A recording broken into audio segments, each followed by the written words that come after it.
Guys, and welcome back to my channel. I hope you're good. Today we're doing a book review on Ready or Not by Alex Lick. Alice and Tom Sark seem to have a wonderful marriage, a gorgeous baby, a beautiful home, and now Alice, a journalist, starts investigating a story which could make her career. A serial killer in their town, a murderer lurking in the shadows. Very quickly though, the murder case takes its toll. Alice and Tom began fighting all the time, their baby daughter just won't stop crying, and sometimes it's almost as if they're being followed. Not everyone will live to tell the tale. The killer has found a new family to target, and the clock is ticking for Alice and Tom to stop their worlds being destroyed forever. What readers are saying about Ready or Not captured me from the beginning and refused to let go. So this is the last book that I read of last year, so it's probably the best one that's in my memory other than the other two. It's by Alex Lick, and as you know, I've read every single one of Alex Lick's books. He's got a new one coming out next year. I'm looking forward to that one. I've already pre-ordered it, which I'll link here so you guys can check it out. I've got it on Goodreads and Amazon, so if you want to pre-order it, go for it. He's probably the only author that I've read every single book of, because Lisa Jill, I have them, I just haven't read them all. But yeah, I really do enjoy Alex Lick's books. This was a 4 out of 5. I didn't rate it a 5. It's only because I probably wanted a little bit more. You know, when you find out the answers on thrillers, you kind of think, oh, a little bit more please. But it was still really good. Okay, let's get into it. Alice and Tom have been married for a while. They've got a little baby girl. Tom works from home every so often to look after the baby, and Alice writes. And then there's this serial killer in town who is in their town, which is close to where they are. So Alice decides to write articles online, and just start investigating it. So she has a friend who's in the police force, and she gives her little bits of information early on so that she can write the article, send the article, and be the first one to do that, so she gets a lot more of the media attention. But because she starts doing this, the serial killer starts to write her letters to her house saying, like, I'm onto you, I know what you're doing, you're not onto me, you can't find out what I'm doing, you'll never get close, and if you do continue, I'm going to come after you. So Alice is literally a bit like, oh my god, but she's not scared, so she carries on writing, she carries on investigating, whereas Tom's like, look, they're getting to our house now, they know where we live. The detectives aren't that worried, but they're thinking, if you continue doing this, you might be able to help us find out the serial killer. So they're using that to their advantage, and Alice is using this to her advantage to be writing these articles. But Tom's a little bit concerned. Tom then starts to come round to it and thinks, okay, that's fine, you do that, but please just, as soon as I say stop, we need to think about it.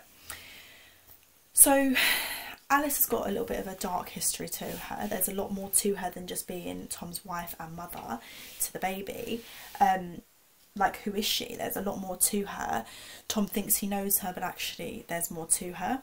Their baby starts getting bruises on her body, and Alice starts to think maybe it was Tom because he's getting more stressed because he's at work and he's coming home and she keeps crying.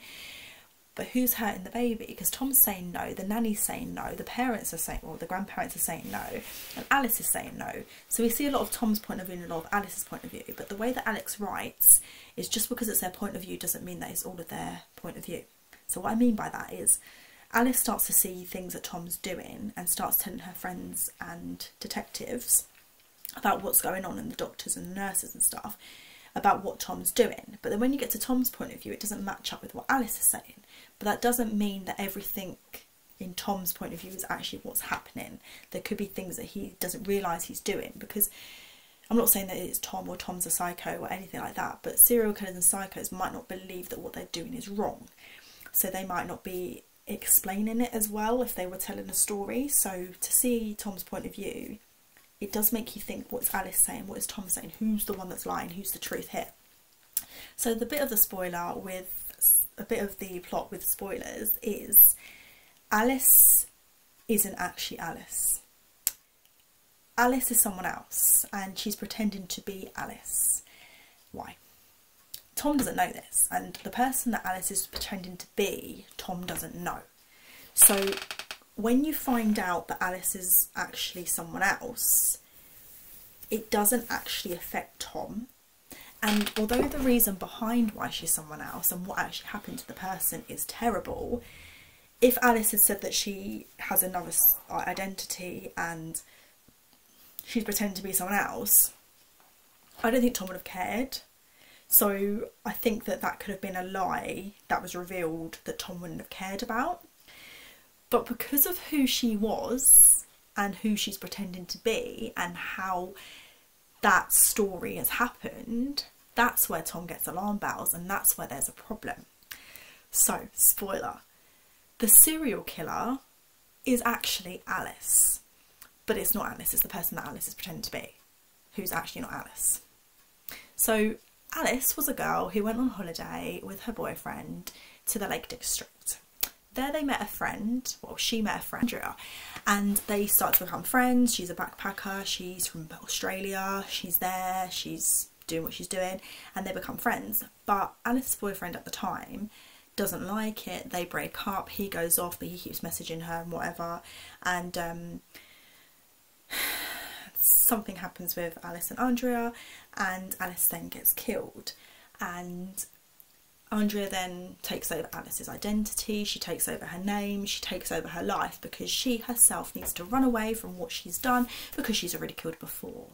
And she's already taken someone else's identity. So the person that she is actually like 3 different people, and she's decided to take over Alice's identity. Which means that when she comes home and the boyfriend keeps texting, she then decides to go out and kill the boyfriend. So she is the serial killer. So she's been killing like all these people for all these different reasons. It's become like a buzz. It's something she has to do now.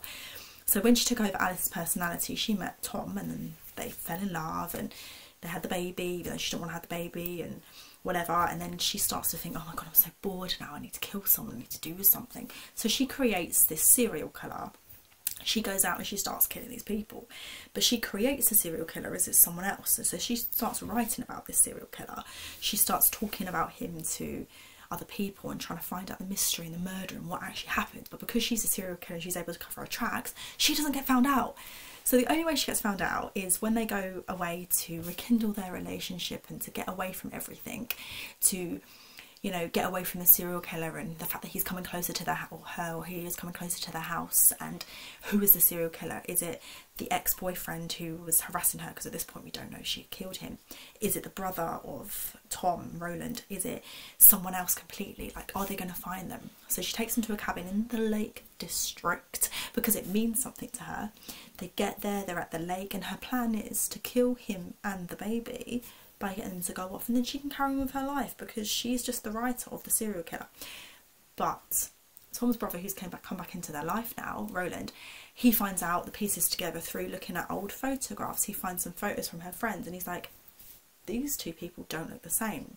This Alice and this Andrea, they don't look, Alice is Andrea, Andrea is Alice. Like, what? Maybe it's confusing. Maybe I've just got the names wrong. Maybe I've got the picture wrong. Then he starts to look at other pictures. And the photos of Alice when she was younger, who's actually Adriana, who's actually Alice, Adria, who's Alice, you're looking at them and you're like, no, something's not right. So he's trying to ring his brother, I can't get hold of him. He travels down to the Lake District and sees everything happening and saves his brother and the baby.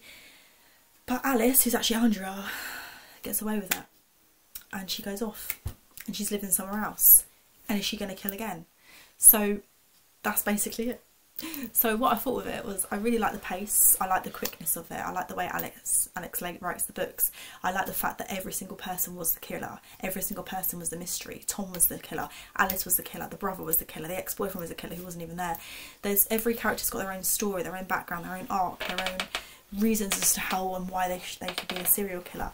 But what I didn't expect was the fact that she got away, and I think that's the thing that bugged me about the book. Well, I couldn't give it a 5 because part of me wanted her to have justice done to her, and part of me wanted her to be like killed herself or to end up in prison or not get away with it. And there's always like more to it, like when they get away with it. And I know Alex Lake has done that another time before, which I was like, no. So that's the only reason I can give it a 5. But that doesn't mean that it doesn't deserve a 5. It was just my opinion on it. But yeah, I did really enjoy it. I just love the way it's written. I love that each chapter has a different story, each chapter has a different person's background, a different time, a different zone or whatever, and I really, really like that about the way Alex writes about it, and I like the way that Lisa does as well, which is why they're my 2 favourite thriller authors. But yeah, I really enjoyed it. So yeah, I hope that you enjoyed it too. Let me know in the comments below if you've read the book, if you want a little bit more information about it, if you want to talk about it, rant about it and hate on it like I did with the ending.